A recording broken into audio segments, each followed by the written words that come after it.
got a haircut, so I think I'm ready for a week odds and ends video. I have some stuff that I have some sort of hat hair. I took the girls to a movie this morning, wore a hat in the theater, and now I have hat hair. What was I going to say? I have actually been filming segments for a week odds and ends video, so we're going to talk about them. One of the things is that this last week I did a restoration on a man's watch that was his father's. It was a 1970 gold 6119 dress watch, but it was like in really amazing condition. Like in terms of, normally they wear a little bit, and it's rare for people to sort of get a feeling of what those kinds of watches, those plated watches, look like when they were new, because they tend to, well, watches from that era tended to be worn hard and put away wet. And those plated watches with the base metal, when they get worn a lot and they're not clean, the case can deteriorate pretty seriously over time, and they start to look kind of ratty. So, but we got this one in, and it's just amazing. It's an amazing piece. So let's look at that. Here it is. It's just so nice. It's so rare to see a watch of this age, 1970, be in this condition, especially when the watch itself is gold-plated. The movement looked basically new. It was amazing. Though it did have the usual wear to lower mainspring arbor port, but it was really nice to see. And it's just, I appreciate these cases, these gold-plated cases actually last pretty well if the owner regularly cleans the case, like make sure that, like, you know, oils and things like that are cleaned off. If that happens, then they last pretty well. If it doesn't happen, then they tend to get pretty eaten up. Here's an example. This is an unrestored 6139 6015, and you can see what happens with the gold plating and the base metal. You get this issue where it just eats away. But if you clean it all the time, that doesn't really happen. You know, it's too bad, because most people think of the gold-plated watches as being kind of junky, and that's because they end up really looking like this. Whereas you have, other ones like this. This one I've been meaning to restore. This is a Black Panda, and it's not perfect, but it's quite good. I have a new gold crown and gold buttons for it. And someday, whenever I go ahead and restore this watch, I'll keep it gold. The only problem is that gold doesn't work with my skin tone. If I had a good stainless case, maybe I'd use that. But I like gold highlights. I think they're pretty neat generally. Because of course the first thing that sort of springs to mind is the 6159s with their beautiful gold highlights and gold inserts, just so pretty. And of course the modern SRP 775 with its gold highlights. I got this one specifically because I liked the gold highlights. I thought it was neat. But just Seiko had a lot of like gold models that were very restrained. This one's a little beaten up, but it's an LM. It's a nice watch. A little small for me, but it's quite slim. Nice piece. Okay, anyway. That's it. So there we go. I got a mystery special package this week from Larry Boulinet, Uncle Seiko. An unlooked for package that had a gift in it.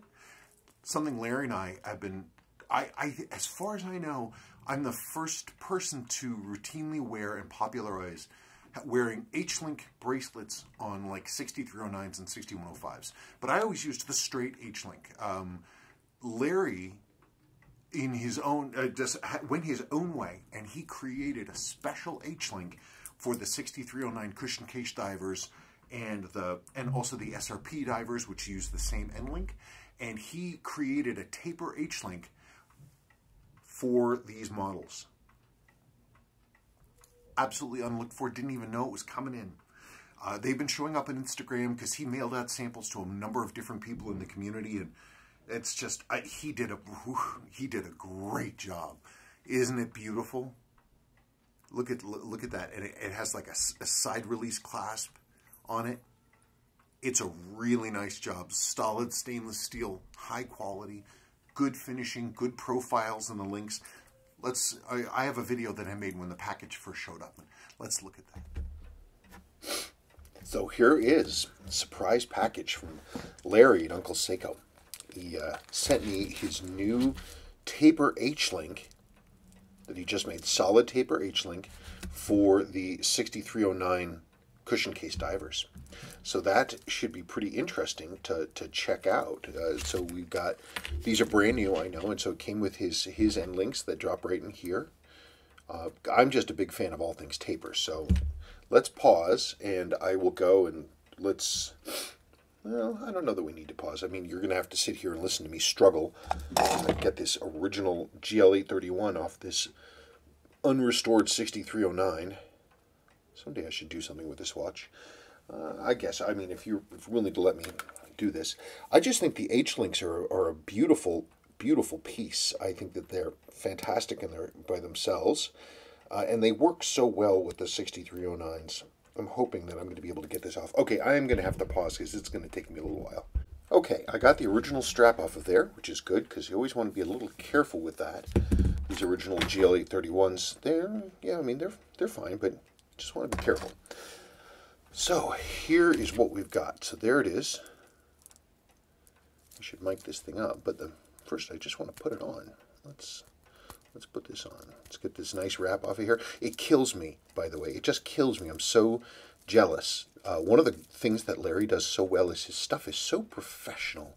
You know, I remember, I've known Larry for a long time when he was just another guy on the watch boards, and he is, I mean, he's doing everything so well, and by comparison, my business is just so sort of slapdash and amateurish, but Larry does his stuff, like he's got all this nice branded packaging and stuff, and it's like, I'm so amateurish compared to him. It's just silly.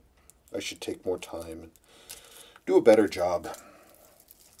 I just haven't made it a priority. It's not that I can't do it, it's just that I haven't done it. So that's, maybe it shows that I've got the wrong priorities. Let's get this off of here. There's one bit of the covering off. Let's get the other one off. We'll see how things go. So, when would you come off? Ugh. Hang on. More scissor action. Come on, get off of there. There we go. Okay. So, it's got a side button release. That's nice. Not just a snap clip. Bead blasted fold. Got the Uncle Seiko U logo on it. Okay, so let's get these new spring bars out of here. There we go. And let's see. So here's, how many links do we have in this thing? How many links? 1, 2, 3, 4, 5, 6, 7, 8, 9, 10, 11, 12, 13. Lucky 13. There's a bar in San Francisco I used to go to all the time called Lucky 13. I think it's still there. I was one of the first customers to walk through the door when it first opened. Good old Lucky 13, back when I drank. I spent a lot of time in Lucky 13. Lots of pinball machines. Pinball machines and pool tables and that kind of stuff. I mostly remember the bar for when it had that absolutely brand new business feeling. You walk in and it's sort of, the layout doesn't feel normal yet. That's how I remember it, but that was 25 years ago, so that no longer applies. Come on, would you drop in there?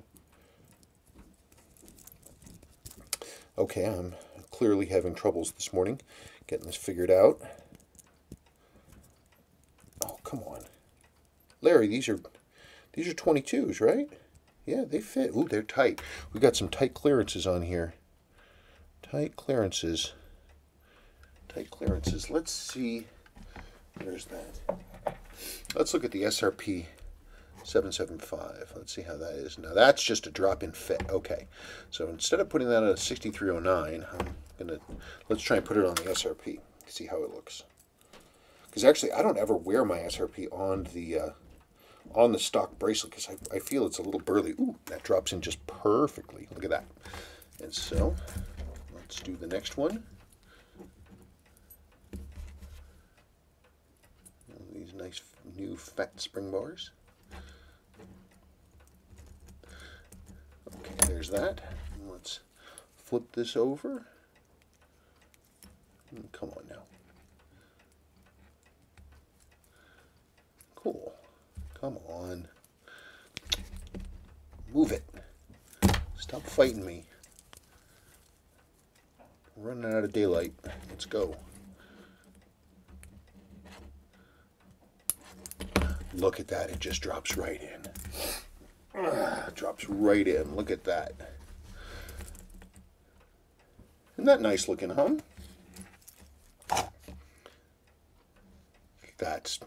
I think that's pretty awesome. Look at that. Drops right into place. Let's see what the length is like. So hold on one second.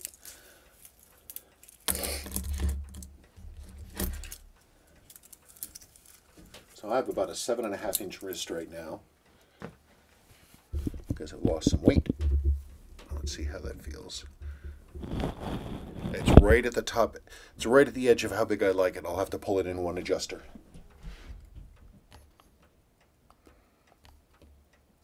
Fiddle with the end links a little bit. Maybe get this fit a little tighter.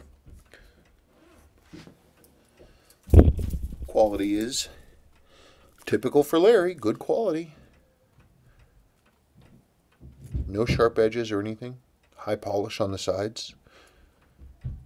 Even brush. One of the things I do like, you'll notice, is that he's got an even surface. It doesn't dip in, like the machining doesn't go up and down like sometimes on some other H-links you'll see where you don't have this nice smooth transition that's the same all the way across, and this has that, where it's nice and even. And look at that. That's actually pretty cool. See, look at the mid links are curved too, so they pop out a bit. That's pretty cool. That's pretty neat. Good job, Larry. Good job. I think that's a keeper. So I would say that this will fit, well, easily 7.5, maybe a little bit bigger. It might be a good idea to include one more link if possible, but I think for the majority of people that would work just fine. Okay, cool. All right. Thank you, Larry. Okay, I had a number of people inquire about the 8306 watch that I had up. I talked about in the Friday video. This baby right here. A number of people asked about both the movement and the watch. And so I thought it was a good opportunity to talk about the movement because it's one of my favorites. And it's unfortunate that they're essentially forgotten. No one thinks about them at all because Seiko really went to the wall for this one.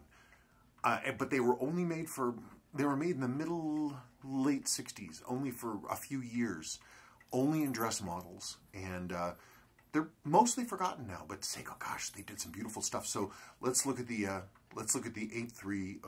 Let's look at the 8306, and there was 8305, 8306, 8345, 8346, depending on what kind of jewel situation we're talking about.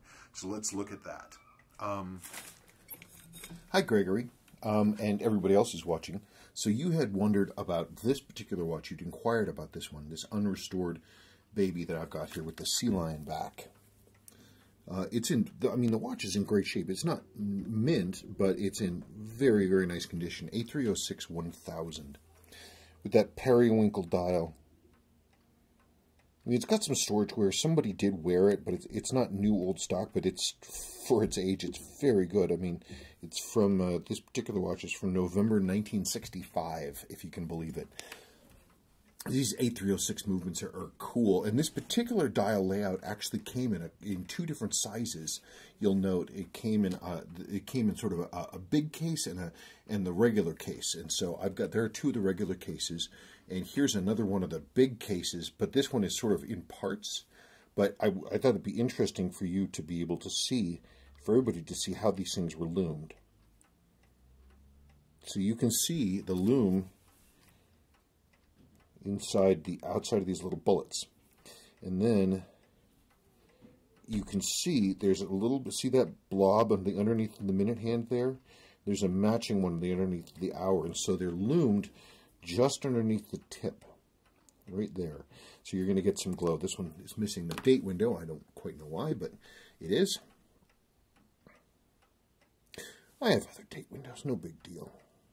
They really are. These are amazing, amazing movements. And it's sort of a shame, again, that relatively speaking, so few people know about these movements. They're not, whoops, they vanished into the mist in the 60s, and people stopped really thinking about them. And it's a crying shame that Seiko never made a diver with this movement. That would have been absolutely fantastic. Sorry, I'm looking for some Rodeco. I'm doing another project here, and it's taking up all my time. So anyway, the great thing about these, I mean, look at the jeweling. 30 jewels, right?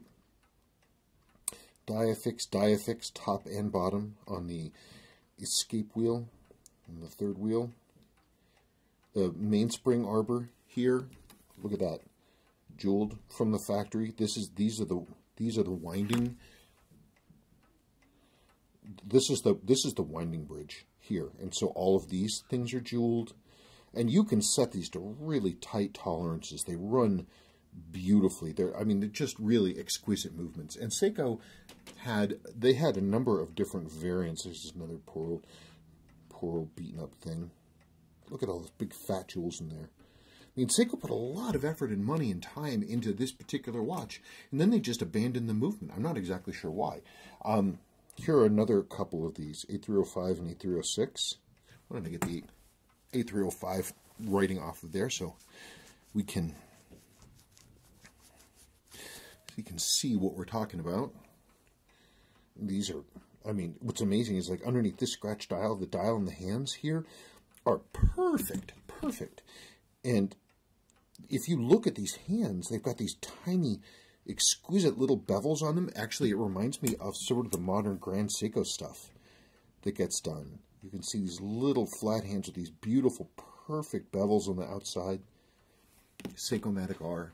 And again, these are hand wind and automatic. 5D with a dolphin caseback. That's also dolphin caseback. 5. So that's July 65, December 65. Seiko-matic R. I mean, people go ape for, these 6218 watches, and they're great and everything. I mean, they are really cool, and people, they really go for a lot of money. But I mean, technologically speaking, these are massively superior. Massively superior. Just beautiful, beautiful watches. It is a crime that Seiko never put them into a diver case. This movement into a diver case. I wonder if one could shoehorn one into a dive case. Anyway, so yes, it absolutely could be done. So you write me back and tell me what you think. Great watches. Great watches. Okay. Oftentimes, people talk about the popularity of Seiko, especially in the... 1 second, please. Get off my workbench. I'm here. People talk about the popularity of Seiko, especially in the 1970s, during and after the Vietnam War. And some people in the past have expressed surprise that Seiko was kind of a big deal. And I always like to talk about the fact that Seiko was very, very popular. A lot of, that was their time, the 70s. And a lot of soldiers, airmen, ground crew, everybody, they could buy these things on base. Seiko had this wide-ranging distribution agreement, I believe, with the U.S. military. And so I had a guy on Reddit posted a picture of that I think exemplifies this whole thing, the whole idea that America loved Seiko watches. A guy posted a picture of his dad, this is on Reddit, in the 1970s, his father shirtless, wearing a cowboy hat, in front of his 1957, I think, Cadillac, and he's standing there being just as American as possibly can be, and he's got a well, let's look at the picture.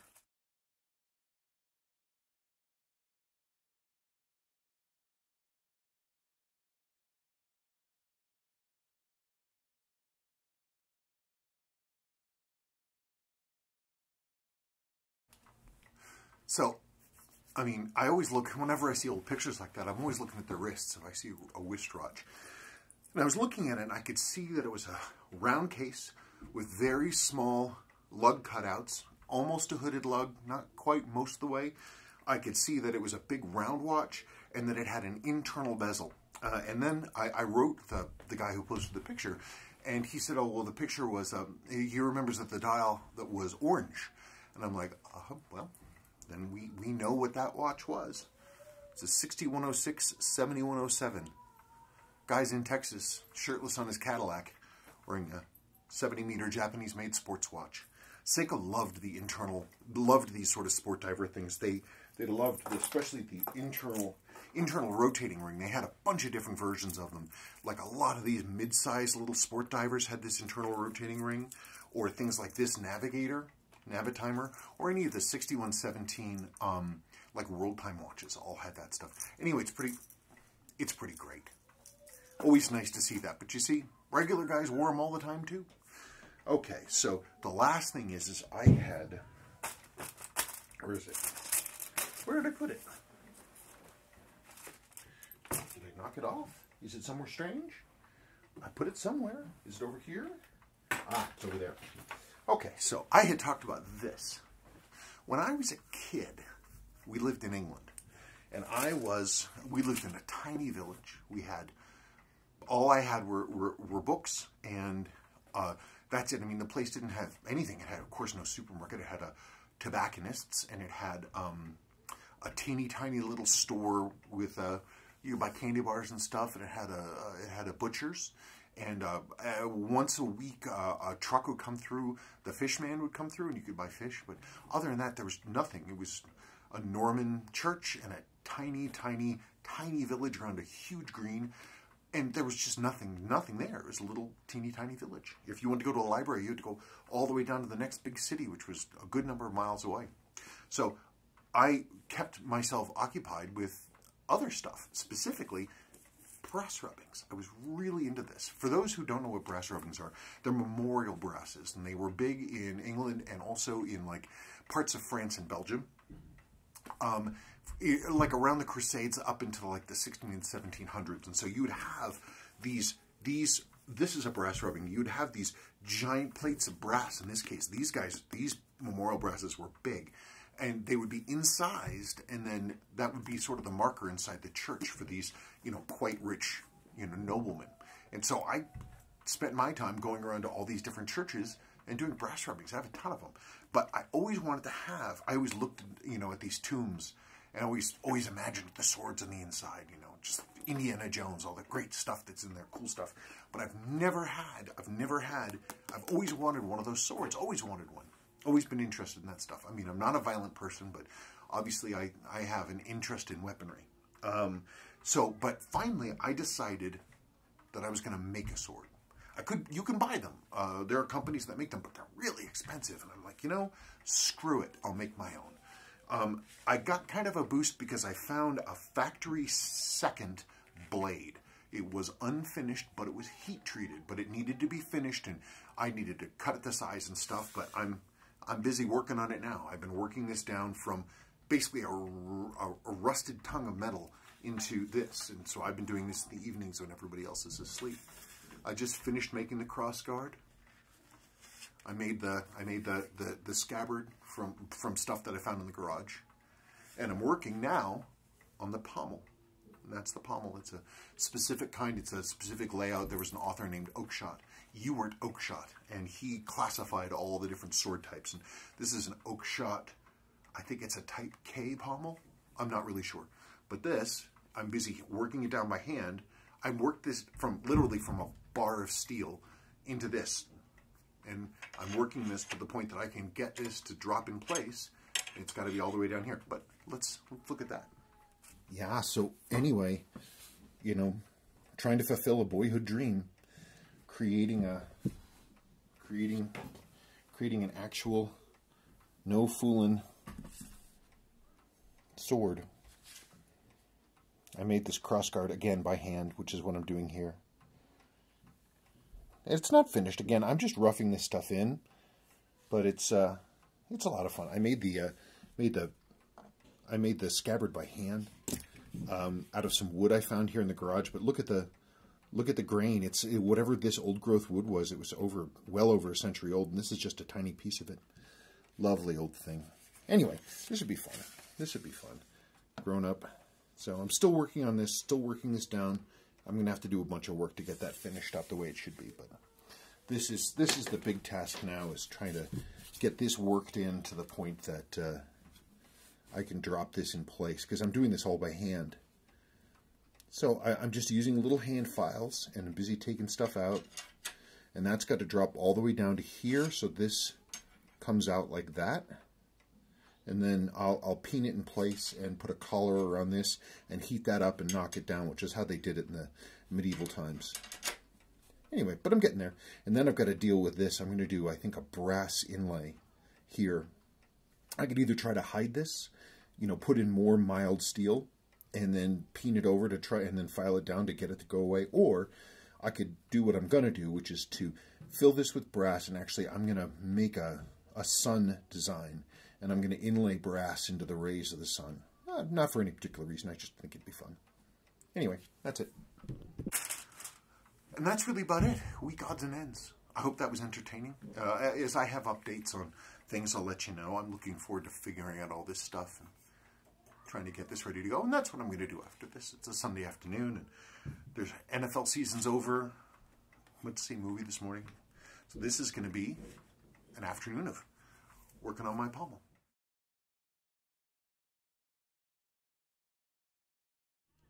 Okay, so let's do a little bit of a follow-up video talking about Seiko's crazy grammar of design. I had talked in the Friday Fun video about these dress watches and how neat I thought they were.